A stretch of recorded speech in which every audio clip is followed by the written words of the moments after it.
Hola, buen día. Bienvenidos sean ustedes, como siempre lo han sido y lo serán, pero en especial hoy, o en particular a esta emisión número 179 de Política a la Mexicana, correspondiente a este 9 de octubre, que mes de la patria, pero también un día en el que se cumplen 50 años de la muerte por ejecución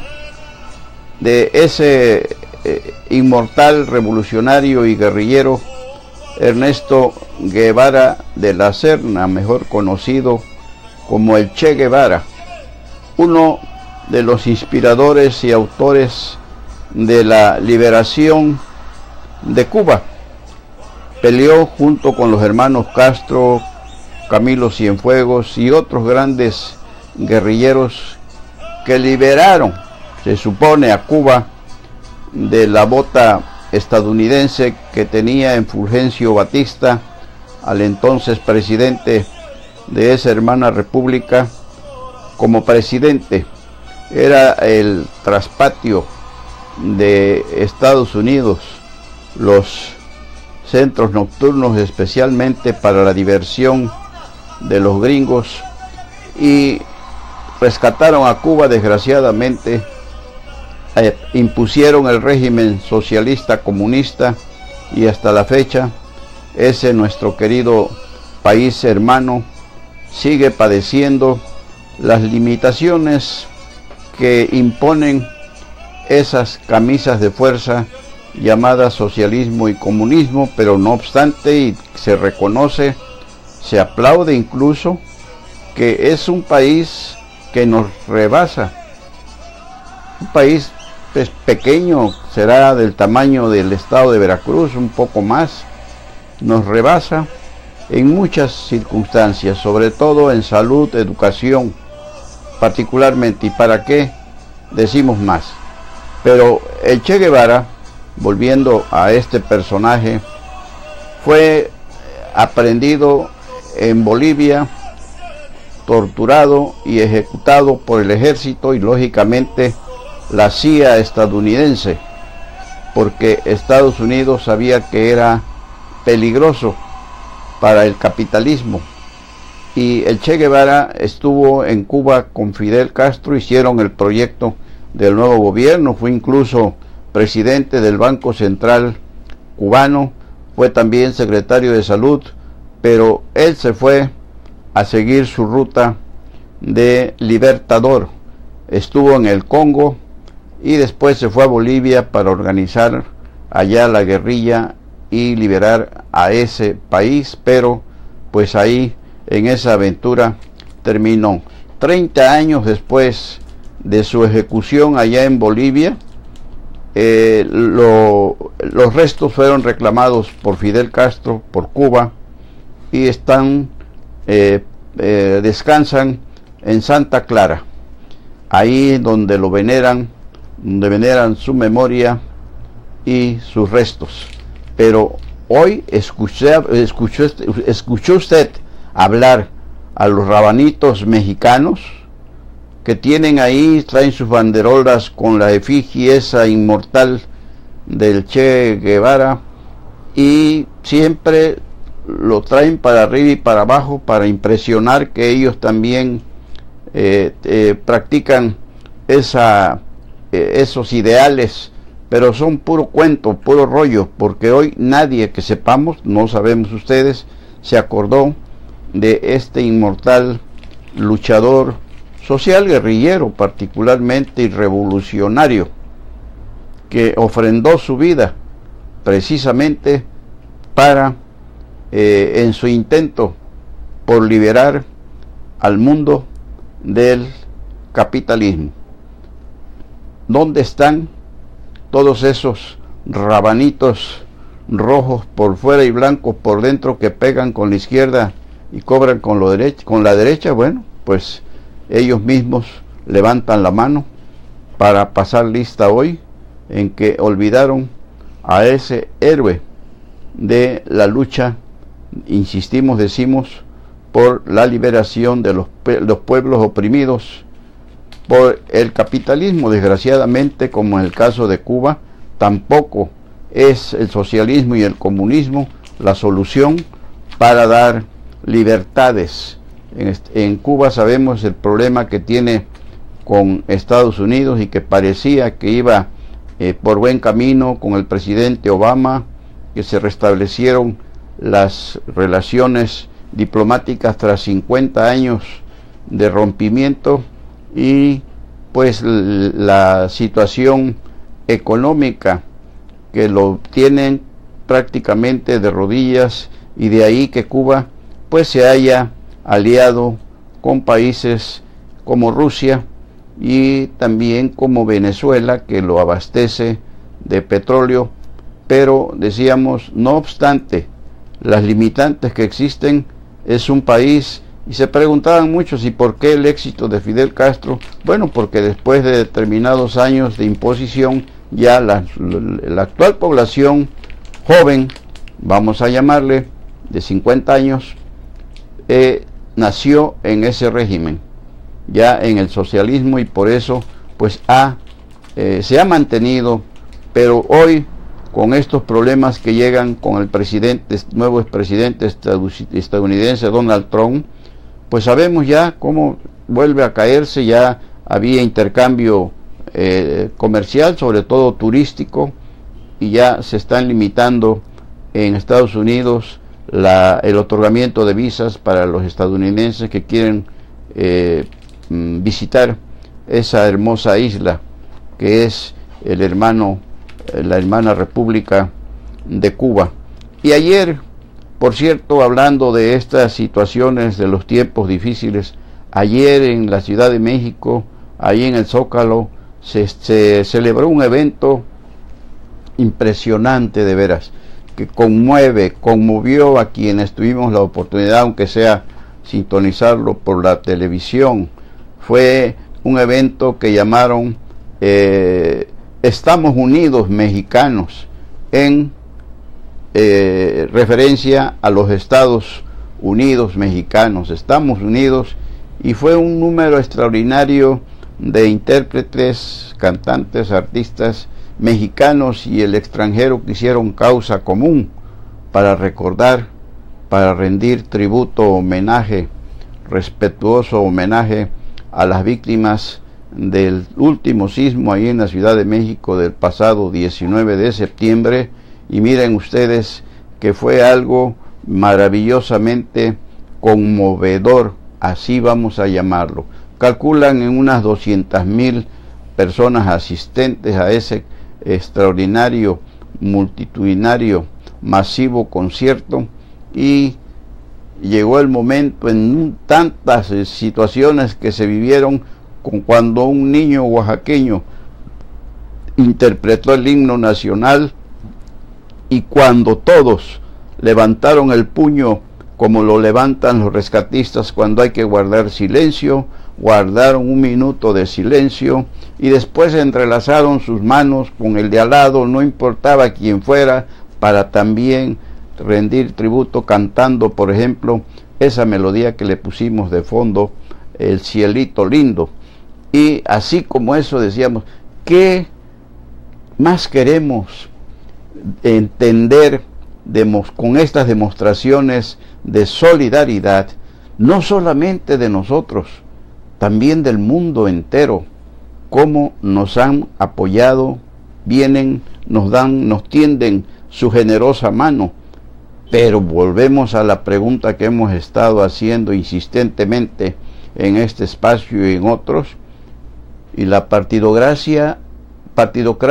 APA, ¿qué ha hecho? Que no resuelve nada. Decíamos, ya se cumplió un mes del sismo del día 7, ya viene un mes del sismo del 19, y siguen enfrascados en distractores como la renuncia de Margarita Zavala al PAN y otras situaciones, acusando todos los líderes partidistas, todos los líderes de esa partidocracia sin excepción, están colgados de ese drama, de esa tragedia, pero buscando cómo no deshacerse de esos millones de pesos para aplicarse en la reconstrucción y ya traen a tiro por viaje al gobierno federal, a los gobiernos de los estados donde donde golpearon esos sismos, porque pues acusan que va a haber corrupción en México. Esa es parte de nuestra idiosincrasia ya, desgraciadamente. Pero bueno, pues ahorita debemos pensar en qué se va a hacer, como ya se está haciendo. Ya se iniciaron en Chiapas y en Oaxaca la reconstrucción de viviendas, pero ya no faltan, decíamos, los que ya no se van está mal. Hay desorden, dijo López, hay desorganización en la atención. Bueno, pues creo que en lugar de criticar debemos sumarnos y hacer votos, porque muy pronto nuestros hermanos en desgracia puedan ya resurgir, tener una casita o la casa que ellos quieran, porque hay quienes cuentan con recursos para hacer algo mejor. Pero lo que se está haciendo, lo que se va a hacer, serán casas que garanticen, ya hechas precisamente ya con la tecnología que resista esos movimientos telúricos y no pueda provocar más tragedias. Creo que ya eso es un avance, es ganancia. ¿Por qué? Porque se están resolviendo las cosas no al vapor, porque no por mucho apurarse en darle prisa a la reconstrucción pudiesen cometerse errores que después tengamos que lamentar nuevamente. Y a propósito de la solidaridad, la sección 10 de Petroleros de Minatitlán, que dirige Jorge Guade González, como siempre solidaria, reactivó el Plan 10. ¿Para qué? Para ir en ayuda de los afectados por las inundaciones en Minatitlán, que por fortuna no han sido muy severas, pero lógicamente que afectaron ya a mucha gente, y ya le llevaron apoyo, víveres, despensas, en fin, como siempre lo hace esa organización sindical. Ahora esta labor del Plan 10, coordinada por el presidente de la Comisión de Vigilancia de esa organización sindical petrolera, Jorge Guade Zúñiga, como antes también les comentamos, llevaron 20 toneladas de víveres a Oaxaca a través del DIF municipal que preside doña Reina León Cheluja, y que entregaron en Oaxaca al DIF estatal que preside la esposa del gobernador Alejandro Murat Hinojosa. La sección 10 siempre presente en todas las circunstancias en que pueda servir a Minatitlán, a su población, tanto de la zona urbana como de la zona rural, como en este caso, y quien pudo constatarlo fue el gobernador Miguel Ángel Yunes Linares, que también estuvo por ahí, pues para realizar las acostumbradas sesiones, juntas de protección civil estatal, para ver qué se está haciendo. Bueno, pues ya nos faltaron quienes dijeran que el gobernador había minimizado la situación de la inundación, y es falso. Nunca. Él dijo que afortunadamente no era tan grave. De que existía la inundación, pues era innegable, no podía decir otra cosa, que no era tan grave afortunadamente, y así es, no fue tan grave, y lo vemos, ya lo habíamos adelantado, como el mismo Servicio Meteorológico Nacional y el de Protección Civil Estatal ya habían advertido, avisado, para tranquilidad de toda la gente, que la situación no iba a ser tan grave como podría entenderse de continuar las lluvias con la intensidad que venían cayendo, sino que en unos 5 días más, lo vemos hoy, ahorita, ayer ya no hubo lluvia, hoy tampoco afortunadamente, y se espera lógicamente los escurrimientos que hay, pues si llueve en Oaxaca, pues se viene por los ríos que son los afluentes del río Coatzacoalcos, y todo eso recala en Minatitlán, un río que a esa altura, decíamos, no ha tomado en cuenta la Conagua su dragado, y ahora pues ojalá el gobernador Miguel Ángel Yunes Linares barra para atrás para ver qué hicieron en los famosos muros de contención, que no han servido para maldita la cosa, y que se construyeron a partir del gobierno de Miguel Alemán Velasco, siguieron con Fidel Herrera Beltrán y continuaron con Javier Duarte de Ochoa, así como la intervención de la Conagua cuando Iván Gilman Chapoy era el delegado de la región Golfo, que comprendía Veracruz y otras entidades vecinas. Es decir, ya nuevamente el fenómeno de las inundaciones golpea a los hermanos minatitlecos, y pues debe hacerse algo más que estar siempre, como ahora que mandó Conagua, ya les comentábamos el sábado, mandó bombas centrífugas con una potencia extraordinaria para regresarle 2000 litros por segundo al río, mientras el río, si llueve, le regresa el doble, el triple de eso. Entonces no es solución. Debe verse qué es lo que se necesitan hacer con esos muros de contención y sobre todo el dragado del río, para que el caudal de agua que pueda alojar ese río pues sea mayor, y no que ya está toda sedimentada el lecho del río Coatzacoalcos, y pues el agua lógicamente en el volumen que baja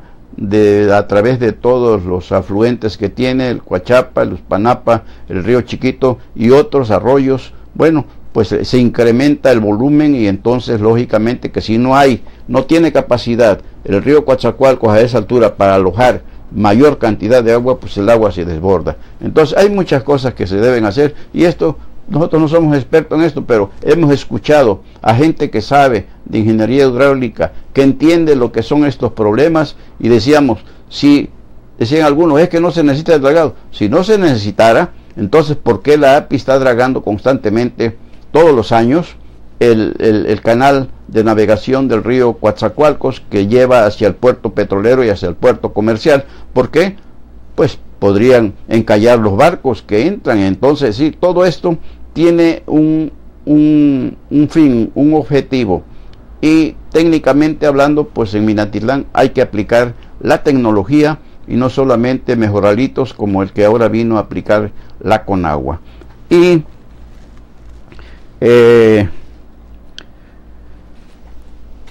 ¿cómo creen ustedes que va a estar la elección del próximo domingo 1 de julio del 2018? Que con las boletas, la clásica boleta electoral que vamos y nos dan una o dos o tres para, según los candidatos que estén participando para uno u otro cargo de elección popular. Bueno, pues hoy que se va a elegir al titular del Poder Ejecutivo Federal, al presidente de la República, se va a renovar el Congreso de la Unión, las cámaras de senadores, de diputados federales, se van a renovar gubernaturas, se va a renovar congresos como el de Veracruz, en algunas otras entidades también va a haber cambios de presidentes municipales. Imagínense cuántas boletas habrá, pues va a ser un reto extraordinario para el electorado, y va a haber que capacitarse nosotros como electores para poder saber, porque va a ser un mundo de boletas el que nos van a dar para esa elección, que yo me atrevo, decía hoy por la mañana en la noticia en el café, que prácticamente nos van a dar un libro para estar ahí viendo qué cosas por aquí, por acá, a ver en qué urna me toca. En fin, va a ser una jornada electoral de muchos retos para los ciudadanos que siempre hemos ponderado su participación, los funcionarios de casilla, y que van a tener que estar orientando al electorado para que no vaya a cambiar las boletas por aquí y por allá, porque al rato las podrían anular. Pero decíamos, en el caso de los candidatos independientes ya para la presidencia de la República, pues ya hubo uno que ya de plano dijo que no, Emilio Álvarez y Casa, hijo de un ilustre don José Álvarez y Casa, un defensor de los derechos humanos en serio, no como este hijo que es un Vivales, anduvo metido, recuerdan ustedes que estuvo en la ONU por ahí en derechos humanos y quiso capitalizar el problema de los 43 normalistas de Ayotzinapa. Se descubrió que estaba manipulando mucha información porque ya le estaba abonando a su proyecto político para ser candidato a la presidencia de la República y acaba de anunciar que no va, porque son muchos, y que pues no, pues se va a pulverizar el sufragio. No, él pensaba que todo mundo iba a ir con él, que se le iban a unir, a sumar, y le apostaba a explotar el problema de los 43 normalistas de Ayotzinapa, del que tantos y tantos se han colgado solamente para lucrar económica o política y partidistamente, entre otros. Y ya es uno menos, pero pues ya por ahí el Bronco ya se registró, también Armando Ríos Peter, un senador del PRD, también Marichuy, la que propone el Ejército Zapatista de Liberación Nacional y el Consejo Nacional Indígena, y así con Pedro Ferriz de Con y otros más, que quién sabe cuántos otros habrán de sumarse, porque hay muchos que quieren ir. Y entonces decíamos, de ahí el gran número de participantes que pues ¿qué va a suceder? Lo que ya se adivina desde ya, se ve venir la pulverización del sufragio, y a ver a quienes beneficia todo esto. Se habla que sería el PRI por el voto duro, pero es un voto duro que ya no se ha visto en los últimos comicios. Claro, en el Estado de México fue una batalla muy competida, y acusan al PRI de haber puesto en marcha los mismos trucos, mañas y todas esas situaciones fuera de la ley que aplica, pero que pues también la oposición no se queda atrás. Nada más que, como dicen, el que tiene más saliva traga más pinole, y dicen que el diablo no sabe por diablo sino por viejo, y el PRI, al menos en el Estado de México y en Coahuila todavía está por decidirse, pero todo indica por algunas señales que han enviado que también va a ganar esa gubernatura junto con la Estado de México. La otra que estuvo en juego, la de la Nayarit, ya la ganó la alianza del PAN con otros partidos. Pero pues vamos a ver cómo viene todo esto, y ya no tarda y se termina de saber. Margarita Zavala también ya se sumó a los independientes, no había confirmado, ya hoy confirmó en una entrevista con Carlos Loret ahí en Televisa por la mañana, que sí va como candidata independiente a la presidencia de la República. Y pues también se armó el gran argüende, ya hasta López Obrador metió ahí su cuchara, diciendo que Margarita ahí estaba mejor posicionada que Anaya, y que Osorio Chong mejor que Mitt, y en fin, hay una revolución tremenda en estos momentos entre los partidos, entre los dirigentes. Pero ¿y qué pasó con el financiamiento público que se está exigiendo, pidiendo que lo sacrifiquen? Porque además no es su dinero, sino que lo regresen al pueblo de México para aplicarse en la reconstrucción. Están aprovechando todas las circunstancias, todas las rendijas donde meterse para confundir, y se hacen los oxisos y no hablan de este tema, sino andan en otras ondas, en otras jugadas. Pero lo que viene es de pronóstico reservado por esa gran cantidad de aspirantes que van a echar su gato a retozar para todos los cargos de elección popular que estarán en juego el próximo 1 de julio del año que ya está a la vuelta de la esquina. Y les comentábamos el sábado de la breve charla que tuvimos con Jesús Chucho Moreno Delgado, que fue candidato de la Alianza PAN-PRD a la presidencia municipal de Coatzacoalcos, y que nos aclaró que no estaba muerto por la derrota, ni andaba de parranda por lo mismo, sino que está preparando el proyecto de PAN para el PAN Sur 2018. Y también nos comentaba que le dije, oye, ¿qué pasó con la militancia panista? ¿Qué experiencia te dejó todo esto? No, dice, no, esto fue una cosa decepcionante, porque en primer lugar no querían, primero pusieron obstáculos que venía del PRI, que no ellos, que en el PAN había mucha gente comprometida con su partido, pero finalmente resultó puro jarabe de pico, resultó falso, dice, porque a la hora de hacer la chamba verdadera en campo, el proselitismo, para todo querían que se les diera dinero, incluso los que iban en la planilla como regidores no trabajaron, querían que otros, pagarle a otros para que hicieran el trabajo que ellos necesariamente, y por decir que son panistas de hueso colorado y de toda la vida, bueno, pues deben saber que las elecciones no se ganan con poses, ni mucho menos protestando o queriendo exigir que me den a cambio de qué. Pues resultó que todo esto él ya lo informó en datos que mandó a donde tenía que mandarlos, para que un panorama de qué sucedió en esa elección donde el PAN-PRD se fue hasta el tercer lugar aquí en Coatzacoalcos, y sobre todo en esa supuesta militancia de viejo cuño, el panismo que dirige Saúl González Solís, que por cierto se ha quedado desamparado porque él es gente, o era gente, de Margarita Zavala Gómez del Campo, y ahora, bueno, pues a ver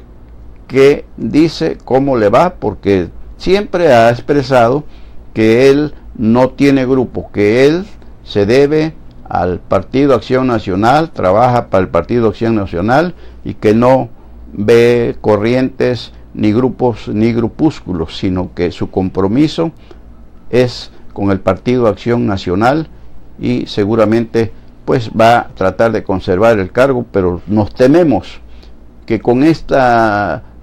información que filtró Jesús Chucho Moreno Delgado allá al comité directivo estatal, y sobre todo a los Yunes Azules, creemos que va a haber una buena sacudida en los comités municipales, sobre todo de Coatzacoalcos, y en todas el organigrama de ese partido aquí, porque no funcionó. Definitivamente querían ganar, es decir, como que si el candidato que vino del PRI, su obligación era garantizarles que iban a ser regidores, que iba a ser síndico en fin, pero sin comprometerse en el trabajo. La política no es así como ellos la ven, de oportunismo, de arribismo, ni de chambismo. La política dicen que en la política la forma es fondo, y sobre todo es arte, y no chismes de comadres ni situaciones de poses ahí, de que ellos se merecían todo porque le habían permitido finalmente a su dirigencia estatal que fuera un expriista el candidato, y querían que éste los sirviera y que les pusiera en bandeja de plata los cargos, porque también les exigían otras posiciones en caso de haber ganado la presidencia municipal. Háganme favor. ¿Y eso qué?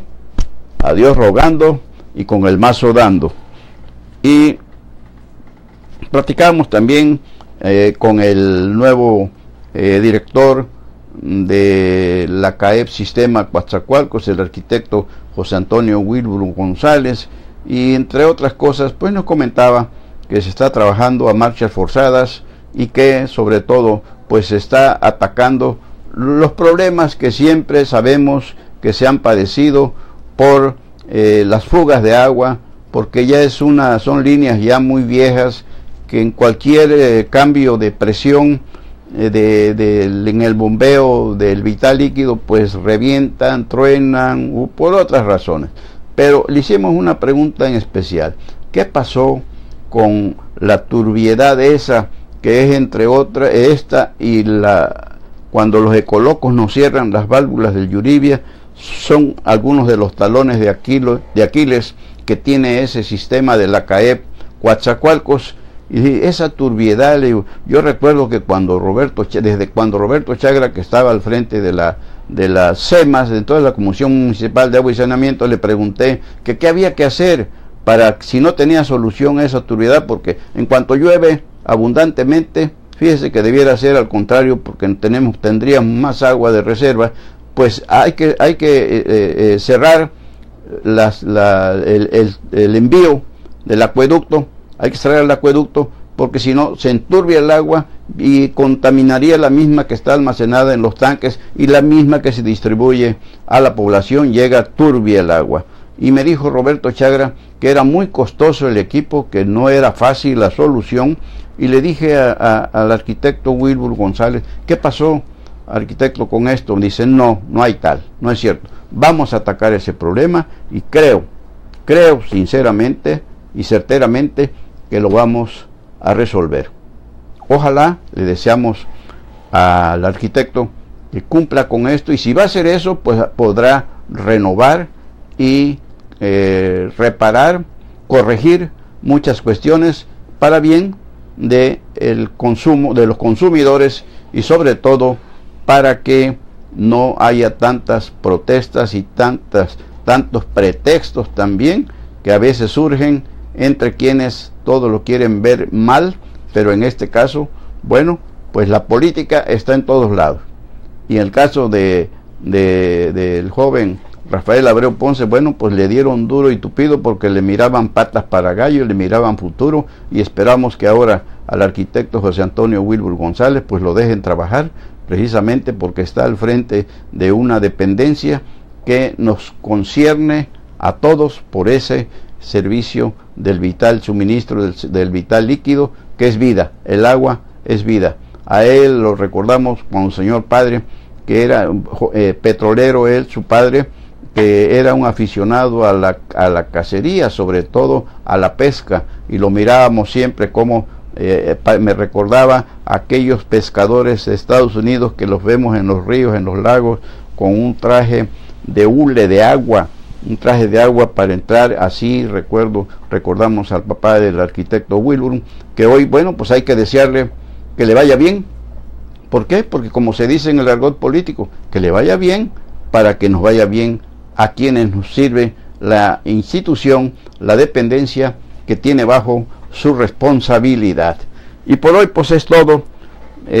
Muchas gracias por su compañía, como siempre, a esta emisión número 179 de Política a la Mexicana, de este 9 de octubre del aniversario 50 del deceso de Ernesto